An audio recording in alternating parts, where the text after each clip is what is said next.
Hello everyone, welcome back to my YouTube channel biology with Jagriti. तो आज हम plasma membrane को आगे कंटिन्यू करने वाले हैं। हम अल्ट्रा स्ट्रक्चर को डील कर चुके हैं और हम कंपोजिशन को भी डील कर चुके हैं। तो आज हमें मॉडल्स ऑफ प्लाज्मा मेम्ब्रेन पढ़ना है और ये लेसन 3 है और पार्ट 3 यू कैन से। तो इसमें हम 4 मॉडल्स पढ़ेंगे। Lipid and lipid bilayer model of plasma membrane, sandwich model of plasma membrane, unit membrane model of plasma membrane and fluid mosaic model of plasma membrane.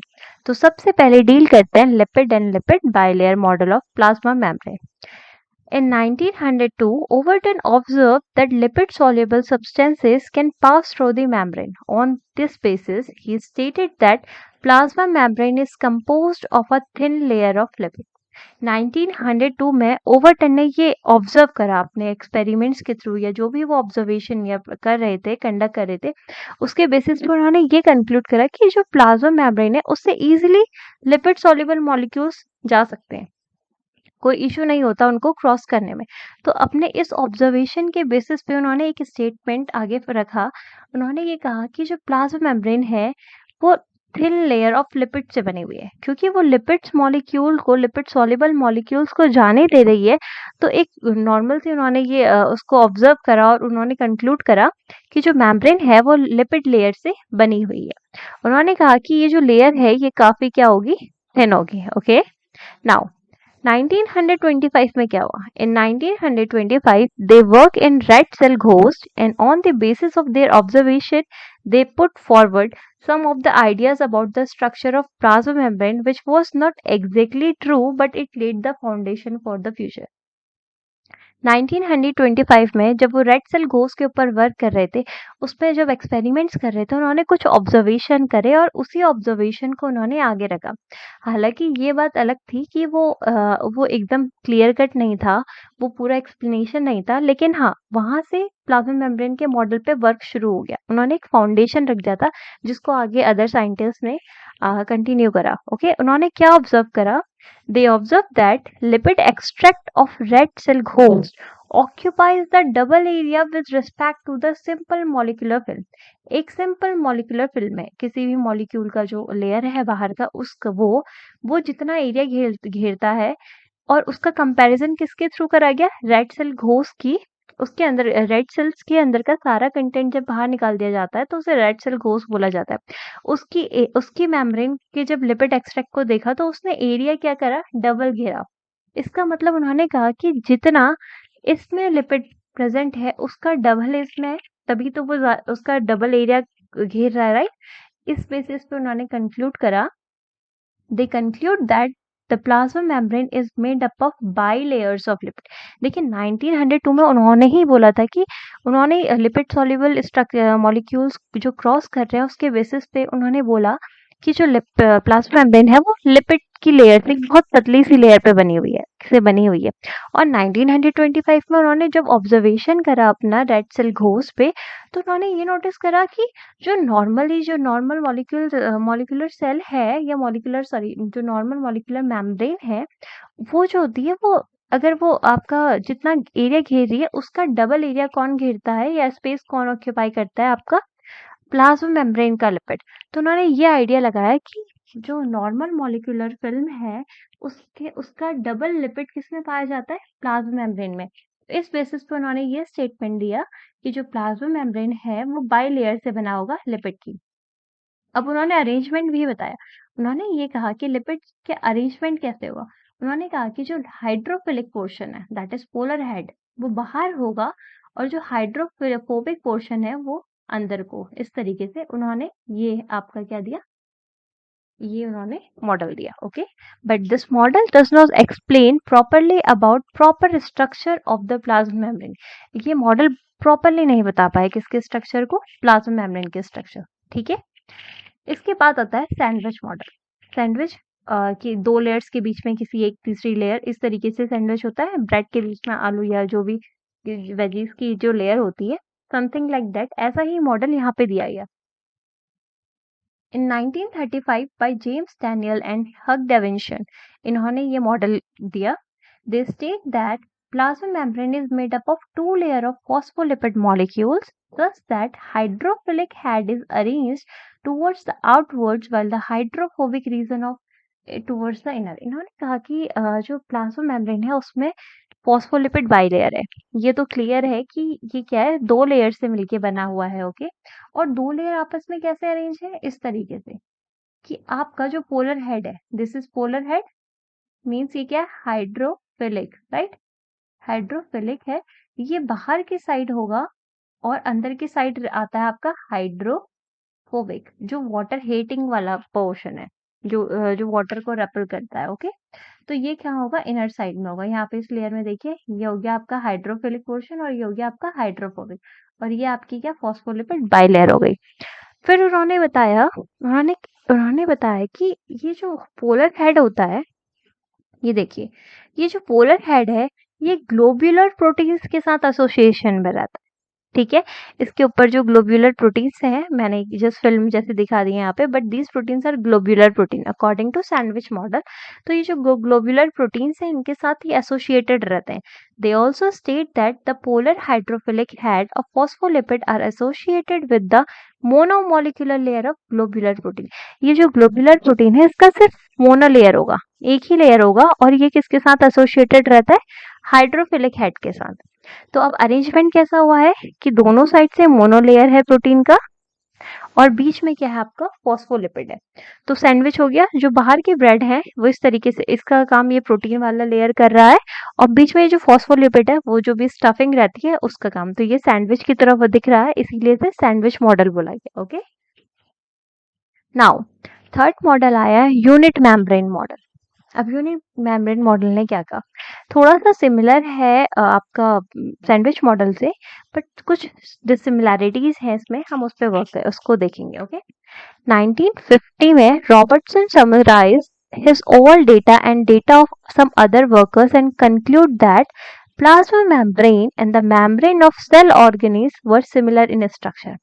1950 में Robertson ने जितना भी उन्होंने work करा था उसका डेटा और जितना भी उनके वर्कर्स, साथ में जो वर्कर्स थे उनका डेटा, सबको एक साथ रख के कुछ समराइजेशन करा, और उन्होंने ये कहा कि जो प्लाज्मा मेम्ब्रेन है और अदर जो सेल ऑर्गेनेल्स है, बाकी जो सेल ऑर्गेनेल्स है उनकी जो मेम्ब्रेन है, ये सब का स्ट्रक्चर सिमिलर है, उन्होंने ये कहा। ठीक है, the unit membrane model visualizes cell membrane as a trilaminar and indicate structure consisting of two dark osmophilic layers separated by a light osmophilic। उन्होंने ट्राइलैमिनर मतलब उसमें 3 लेयर्स की बेसिस पे जब आप उन्होंने विजुअलाइज करा तो उन्हें ऐसा देखा 3 लेयर्स बेसिस पे। अब वो यहाँ पे एक वर्ड हुआ है ऑस्मोफिलिक लेयर। देखिए, ऑस्मोफिलिक किसे कहते हैं कि कोई भी एक ऐसा जिसको ऑस्मियम टेट्राऑक्साइड से आप क्या कर सकते हैं, स्टेन कर सकते हैं। तो ऑब्वियसली उन्होंने ये जो एक्सपेरिमेंट या जो भी उन्होंने ऑब्जर्वेशन करी है, तो they use osmium tetroxide for staining purpose.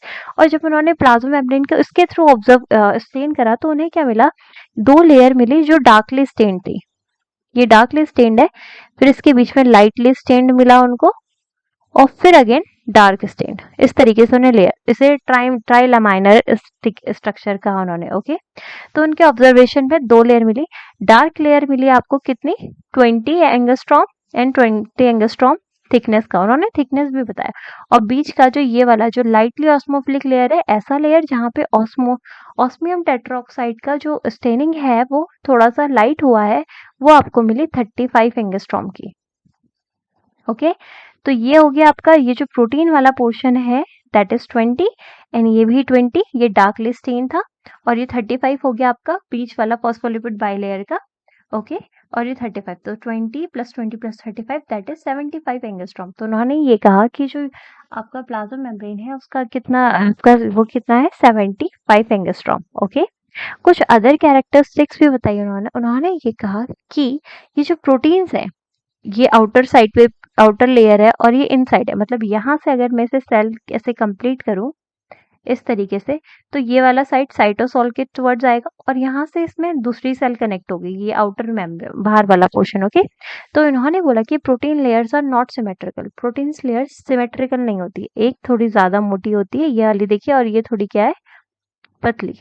Okay, उन्होंने कहा कि the outer protein layer is thick and is in contact with the other cell. ये जो आउटर लेयर होता है प्रोटीन का, ये थोड़ा थिक होता है और आपका क्या कि यही पोर्शन दूसरी सेल से भी कंटिन्यू करता है, कनेक्ट करता है, राइट। इस तरीके से यहाँ पे दूसरा सेल आएगा, अगर आप देखेंगे तो इस तरीके से कुछ। ओके, तो ये क्या था, यूनिट मेम्ब्रेन मॉडल। हमने क्या कौन कौन से मॉडल पढ़ लिए हैं? हमने पढ़ा है आपका सबसे पहले lipid and lipid bilayer model, उसके बाद हमने पढ़ा sandwich model, third one is unit membrane model, और फोर्थ है आपका फ्लूइड मोज़ेक मॉडल। वैसे मैं इसको ऑलरेडी इससे पहले वाली वीडियो में डील करा चुकी हूँ, बट सो कंटिन्यूटी मेंटेन रहे इसीलिए हम फ्लूइड मोज़ेक मॉडल भी पढ़ लेते हैं। देखिए अभी जो हाईली एक्सेप्टेड है वो यही है, फ्लूइड मोज़ेक मॉडल। ओके, ये इन्होंने Jonathan Singer and Garth Nicolson ने 1972 में दिया था। It is now generally accepted as the basic paradigm for the organization of all biological membrane। इसको बेसिक स्ट्रक्चर माना जाता है जितनी भी बायोलॉजिकल मेम्ब्रेन्स है उनका। In this model, membranes are viewed as two-dimensional fluid in which proteins are inserted into lipid bilayer। इसको एक ऐसी लेयर को देखा गया है, मतलब लिपिड की बाइलेयर है और उसमें क्या एम्बेडेड है, प्रोटीन्स एम्बेडेड है। Okay, The distinguish membrane associated protein। Okay, now तो सिंपल ये क्या कहता है कि प्रोटीन बाइलेयर है, सॉरी फॉस्फोलिपिड की बाइलेयर है। अगर मैं इसे बनाऊं इस तरीके से तो देखिए फॉस्फोलिपिड बाइलेयर हो गया और इसमें प्रोटीन एम्बेडेड है अंदर, इसके ऊपर कोई लेयर सा नहीं है जो आगे वाले मॉडल्स में बताया गया। ओके, तो ये जो प्रोटीन्स जो मेम्ब्रेन के साथ एसोसिएटेड है इनको दो कैटेगरीज में बांटा गया। जो प्रोटीन्स है उन्हें दो कैटेगरीज में बांटा गया।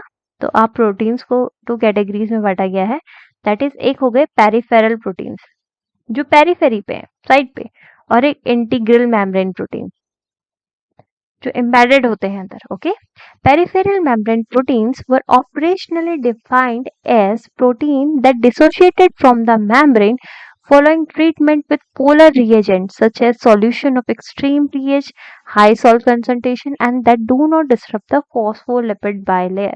अच्छा इसे देखते हैं, ठीक है। ये है आपका फॉस्फोलिपिड का लेयर और ये है आपका प्रोटीन, मान लीजिए।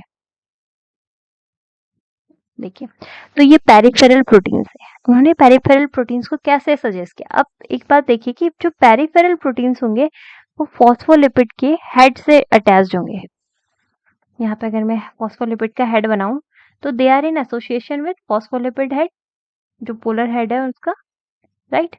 तो पोलर हेड है, तो इसीलिए यहाँ पे क्या बोला गया है कि ऐसे प्रोटीन्स हैं जो मेम्ब्रेन से डिसोशिएट हो जाते हैं bye treatment of polar reagent. अगर आप यहाँ पे पोलर रिएजेंट्स को यूज करेंगे, जैसे कि आप पीएच में चेंज कर दें या हाई सॉल्ट कंसंट्रेशन को अप्लाई कर दें, तो ये प्रोटीन्स यहाँ से रिमूव हो जाएंगे। अब चूंकि ये बाहर पे है, पेरिफेरी पे है, इनका अंदर वाले पोर्शन से कोई कनेक्शन नहीं है, तो ये मेम्ब्रेन को कोई रप्चर नहीं करते। अगर मैं यहाँ पे देखिए पूरा बनाती हूँ, एक यहाँ पे बनाते हैं, सेल बनाया, ये इसका प्लाज्मा मेम्ब्रेन है। ओके, अब ये प्लाज्मा मेम्ब्रेन है। ओके, यहाँ पे है प्रोटीन्स। देखिए जब प्रोटीन्स इजीली बाहर से निकल जाएंगे तो क्या हमें प्लाज्मा मेम्ब्रेन को रप्चर करने का नीड है? हम ऐसे प्रोटीन्स के लिए प्लाज्मा मेम्ब्रेन को डिस्टर्ब करना प्रेफर करेंगे जो अंदर है, बट जो पेरिफेरल प्रोटीन्स है they are at the periphery, वो बाहर है, ठीक है। उनको डिस्टर्ब करने के लिए हमें मेम्ब्रेन को डिस्टर्ब करने की कोई नीड नहीं होती। ओके, इसीलिए ने क्या बोला गया, peripheral membrane proteins. Now integral membrane proteins क्या होते हैं? Integral membrane proteins can release only by the treatment that disturb the phospholipid bilayer. Integral membrane proteins, ये देखिए, इसको देखिए, ये इंटीग्रल मेम्ब्रेन प्रोटीन है, ये मेम्ब्रेन में धंसा हुआ है। वो हाफ भी हो सकता है, पूरा भी हो सकता है, नहीं भी हो सकता, मतलब पूरा इधर आर पार भी जा सकता है। जैसे ये देखिए, ये मेम्ब्रेन के इस साइड भी है और इस साइड भी है।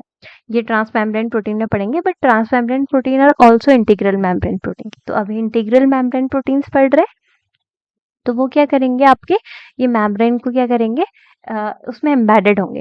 ओके, तो आप ये सोचिए एक प्रोटीन है जो मेम्ब्रेन के अंदर एम्बेडेड है, तो ऑब्वियसली इसके आइसोलेशन के लिए, इसको निकालने के लिए हमें मेम्ब्रेन को डिस्टर्ब करना इज नेसेसरी। बिना मेम्ब्रेन के डिस्टर्ब करे हम उसमें धसा हुआ एक प्रोटीन नहीं निकाल सकते। ऐसा नहीं है ना कि बाहर से नॉर्मल पेरिफेरल प्रोटीन्स की तरह है और आप ट्रीटमेंट करिए, ये प्रोटीन इजीली लगा हुआ है, इसको ट्रीट करेंगे ये पूरा निकल जाएगा।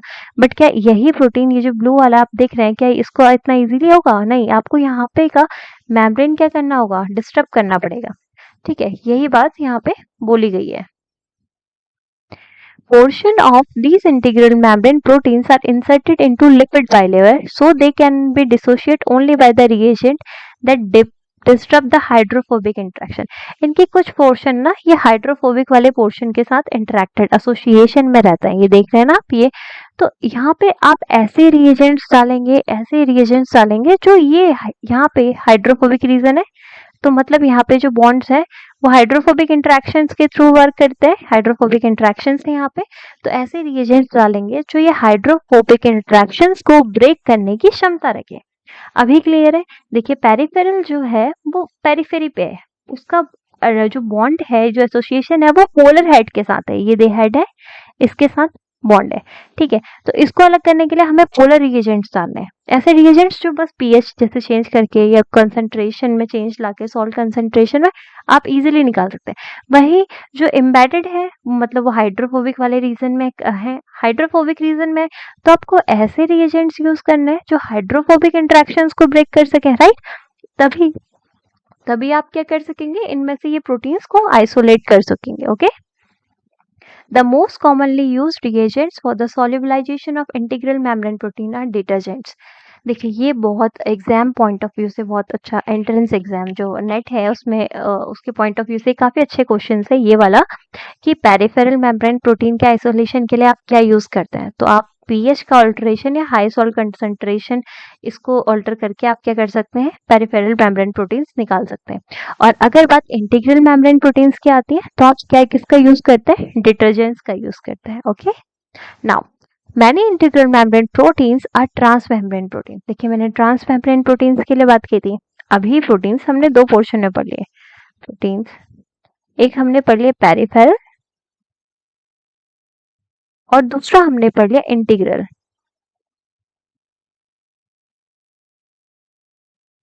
इंटीग्रल में भी हम एक पार्ट पढ़ेंगे दैट इज ट्रांसमेम्ब्रेन। देखिए ट्रांसमेम्ब्रेन और इंटीग्रल में डिफरेंस है ये बनाई मैंने दो मेम्ब्रेन। जो ट्रांसमेम्ब्रेन प्रोटीन होगा, ट्रांसमेम्ब्रेन प्रोटीन क्या करते हैं, वो ये हो गया मेम्ब्रेन का आउटसाइड वाला पार्ट सेल का, और ये इनसाइड हो गया। ठीक है, तो वो मेम्ब्रेन को पूरा स्पैन कर देता है, वो इसके आउटर साइड में भी पाए जाएंगे मेम्ब्रेन के और मेम्ब्रेन के इनसाइड में भी, इन्हें ट्रांसमेम्ब्रेन कहते हैं आप। और वहीं जो आपके इंटीग्रल होंगे वो एम्बेडेड होंगे इस तरीके से, वो हाइड्रोफोबिक इंटरेक्शन के साथ पहुंचे हुए होंगे, बट वो दोनों साइड क्रॉसिंग नहीं करेंगे। ऐसा नहीं होगा कि वो इस साइड भी प्रेजेंट है और इस साइड भी है, ऐसा नहीं होगा, इसीलिए उन्हें इंटीग्रल बोला गया और ट्रांसमेम्ब्रेन को अलग बोला गया है। ठीक है, तो मैंने इंटीग्रल प्रोटीन्स आर ट्रांसमेम्ब्रेन। अब क्योंकि ये भी आपका हाइड्रोफोबिक इंटरेक्शन वाले रीजन में एंटर कर रहा है, ठीक है, तो आपके जो ट्रांसमेम्ब्रेन प्रोटीन्स होते हैं वो इंटीग्रल प्रोटीन्स होते हैं। जितने भी ट्रांसमेम्ब्रेन प्रोटीन्स होंगे they all are integral membrane protein. पर क्या सभी integral membrane protein transmembrane protein होंगे? नो। क्या ये वाला पोर्शन देखिए, ये ए है, ये प्रोटीन है, ये बी प्रोटीन है। ओके, तो A is a transmembrane protein and integral membrane protein also, क्योंकि ये एम्बेडेड है प्लाज्मा मेम्ब्रेन में। बट B को देखिए, B is a integral membrane protein, ये एम्बेडेड है लेकिन ये ट्रांसमेम्ब्रेन नहीं है क्योंकि ये मेम्ब्रेन को पूरा क्रॉस नहीं कर रहा, राइट? तो इसी यही स्टेटमेंट यहाँ पे लिखा है कि जितने भी ट्रांसमेम्ब्रेन प्रोटीन है वो सभी इंटीग्रल होंगे, बट सभी इंटीग्रल मेम्ब्रेन प्रोटीन्स का ट्रांसमेम्ब्रेन प्रोटीन होना जरूरी नहीं है। ओके, इतना क्लियर है? आगे बढ़ते हैं।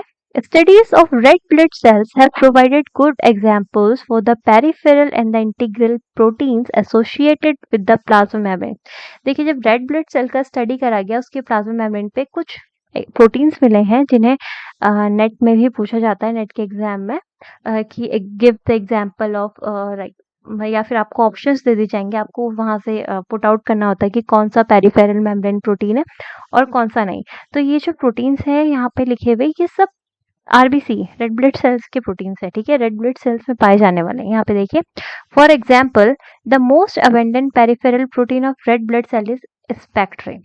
तो आपका पेरिफेरल मेम्ब्रेन प्रोटीन किसमें, आरबीसी में, उसका एग्जाम्पल क्या ले लेंगे आप, स्पेक्ट्रिन। आप इसे याद रखिएगा, ये बहुत एक अच्छे पॉइंट्स हैं और एग्जाम पॉइंट ऑफ व्यू से भी बहुत इंपॉर्टेंट है। विच इज मेड, एक साइटोस्केलेटन प्रोटीन है एरिथ्रोसाइट्स का, ओके। और कुछ और भी पेरिफेरल प्रोटीन है हार्ट ब्लड सेल्स के, जो है एक्टिन, एनकाइरिन एंड बैंड 4.1, ये इनके नेम है। अगर आप इन्हें याद करते हैं तो ये आपके लिए ही प्लस पॉइंट है। उसके अलावा रेड ब्लड सेल्स के इंटीग्रल मेम्ब्रेन प्रोटीन भी कुछ मिले ऑब्जर्वेशन स्टडीज के दौरान, इंटीग्रल मेम्ब्रेन प्रोटीन, वो भी किस में, आरबीसी में, और वो मिला आपको ग्लाइकोफोरेन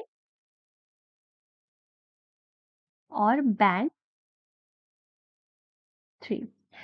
और ये ट्रांस मेम्ब्रेन प्रोटीन है, इंटीग्रल तो है लेकिन इंटीग्रल में भी कैसे है, transmembrane, okay. Transmembrane proteins क्या करते हैं, मेम्ब्रेन को स्पैन करते हैं, ओके। तो अगर ट्रांस मेम्ब्रेन प्रोटीन की मैं बात करूं, ट्रांस मेम्ब्रेन प्रोटीन भी डिवाइडेड है आपके ऑन द बेसिस की वो कितनी बार स्पैन करते हैं, ट्रांस मेम्ब्रेन प्रोटीन, ओके। एक होगा मल्टीपास और एक होगा मोनोपास या सिंगल पास। देखिए नाम से समझ में आ जा रहा है, सिंगल पास मतलब एक ऐसा प्रोटीन जो मेम्ब्रेन को सिर्फ एक बार क्रॉस कर रहा है, और मल्टीप्लास एक से ज्यादा बार, वो कितने बार भी हो सकता है, 2 बार भी हो सकता है, 7 बार भी हो सकता है। आप इस इमेज में देख सकते हैं, यहाँ पे दिखाते हैं आपको, यहाँ पे आपको मोनोपास, सिंगल पास और मल्टीप्लास दोनों मिल जाएंगे, ओके। वेट, ये देखिए, ये जो येलो वाला प्रोटीन है, ये वाला, ये देखिए इसने मेम्ब्रेन को एक बार स्पैन किया, तो ये कैसा है, single pass transmembrane protein. और ये वाला प्रोटीन देखिए, इसने 3-4 अप्रोक्सीमेट 3 या 4 बार इस प्रोटीन ने 1-2-3 बार तो ये किया है, अगर एक उस साइड से भी किया तो 4, मान लीजिए 3 टाइम। तो ये कैसा है, मल्टी पास ट्रांसमेम्ब्रेन प्रोटीन। तो इस तरीके से ट्रांसमेम्ब्रेन प्रोटीन होते हैं। तो आई होप कि आपको समझ में आया हो कि किस तरीके से मॉडल्स दिए गए थे।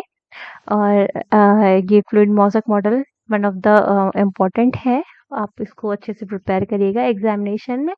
प्लाज्मा मेम्ब्रेन पे डेफिनेटली क्वेश्चंस आते हैं अगर उसके स्ट्रक्चर पे, क्योंकि ये सारे सभी पोर्शन इम्पोर्टेंट है। और जो आपको नेट के पॉइंट ऑफ व्यू से इम्पोर्टेंट बताया गया आप उसे भी याद करिएगा, आप उन्हें एग्जाम्स में भी लिख सकते हैं, obviously they will act as a plus point for you. So अगर आपको मेरा ये वीडियो अच्छा लगा, आपको समझ में आया, तो do like, share and comment and subscribe my channel for the further notification. Thank you.